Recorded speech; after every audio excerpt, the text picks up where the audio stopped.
Olá pessoal do sétimo ano, vamos para mais uma aula de Geografia com o professor Wanderson. Hoje faremos a correção da página 80. Primeira questão está assim, identifique a que se referem as seguintes definições. Aí a letra A, classificação das metrópoles segundo seu poder de atração de pessoas e influência sobre outras áreas. Essa palavra aí, classificação, ela é bem característica do conceito de hierarquia urbana. Só lembrando que hierarquia urbana é o grau de importância que cada cidade possui.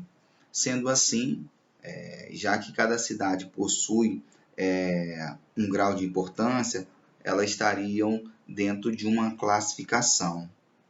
Por isso essa palavra aí, ela identifica bem o conceito de hierarquia urbana. A letra B, áreas conurbadas formadas por municípios com autonomia administrativa sob a influência de um centro urbano principal. Só lembrando que isso é o conceito de região metropolitana. Região metropolitana, portanto, vai ser um município central, né, que influencia os outros municípios. Até citei o exemplo aqui da cidade do Rio de Janeiro, que seria esse município central, que estaria conurbada a outros municípios, exercendo a sua influência. Na questão 2, está assim, qual foi a contribuição da indústria para a urbanização? Então, o que acontece? A industrialização no Brasil, ela atraiu muitas pessoas do campo em direção às cidades. Então, quando ocorre esse processo aí, que é chamado de êxodo rural, que são as pessoas saindo do campo e indo em direção às cidades, esse processo aí, que é chamado de êxodo rural, atraiu muitos imigrantes do campo. Bom, se eu tenho muitas pessoas deixando o campo e indo em direção à cidade, eu tenho, portanto, um crescimento urbano. Portanto, eu tenho um processo de urbanização. Então, devido à instalação das indústrias, né, nas cidades, que logicamente a indústria atraiu a população por conta da oportunidade de trabalho, emprego, então a população acaba se deslocando para as cidades. Então, a indústria teve um papel aí preponderante no processo de urbanização. Na questão 3, que importância tem a desconcentração industrial para a economia do país? Bom, a principal importância que a gente pode citar é a redistribuição da economia no país. Só lembrando que quando o Brasil ele começa o seu processo de industrialização, essa indústria ela fica concentrada no Sudeste. Então, o Sudeste ele desenvolveu bem, né? Prova disso que muitas pessoas vieram para cá. Então, isso acabou, muitas pessoas vieram para o Rio de Janeiro, para São Paulo, e isso acabou gerando um crescimento desigual. Uma região cresceu muito, e em contrapartida, outras regiões não se desenvolveram tanto assim. Então, a importância dessa redistribuição é que evita, por exemplo, as grandes aglomerações que nós temos ainda no eixo Rio de Janeiro e São Paulo. Questão 4. Tá assim, ó, observe a página 76. Qual a relação entre as ferrovias e a expansão das atividades cafeeiras no período apresentado? Então, as ferrovias elas tiveram um papel importante no escoamento do café. Então, a ideia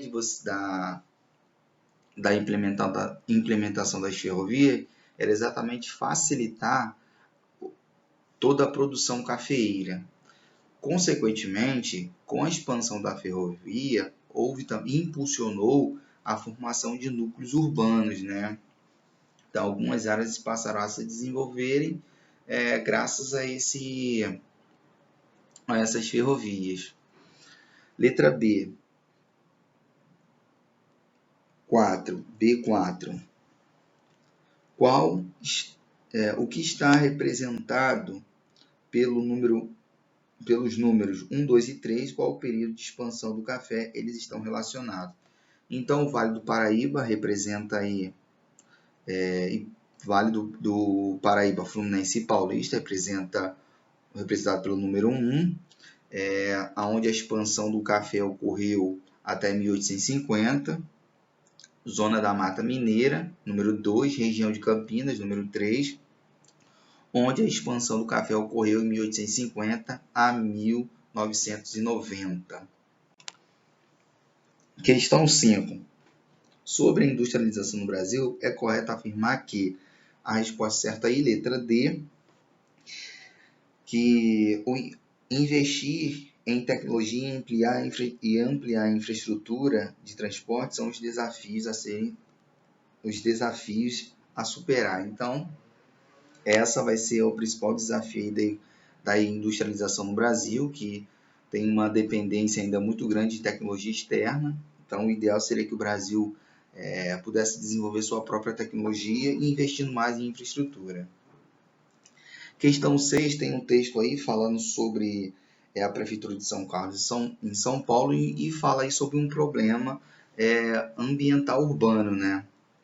Então, a primeira questão está assim: qual é o problema urbano apresentado no texto? Então, o texto fala aí sobre as enchentes, tá? Esse é o problema. Por que ele ocorre? Bom, aí tem aqui, ó, segundo a pesquisadora, né, a gente está baseando aí pela resposta do texto.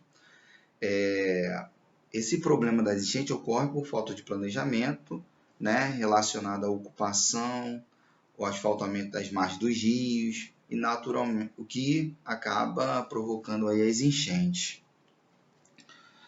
Qual a principal consequência desse problema para a cidade, né? Quais são as consequências? A principal consequência é o alagamento de vários pontos da cidade, o que danifica veículos, asfaltos e também calçadas. 3C, aliás, 6C. Qual a solução o estudo propõe como alternativa? Proteger a margem dos rios. Só lembrando que em muitas áreas aqui do Rio de Janeiro e até mesmo de São Paulo, há construções realizadas próximas às margens dos rios. São ocupações que não deveriam existir, até porque o rio ele tem o seu período de cheia, né? Seu regime fluvial, período em que às vezes o rio pode variar, pode estar mais alto ou mais baixo, seu regime, e quando ocorre aí as chuvas, a área de várzea, que é a área próxima do rio, muitas vezes é ocupada por construções e é onde ocorrem as chamadas enchentes, tá?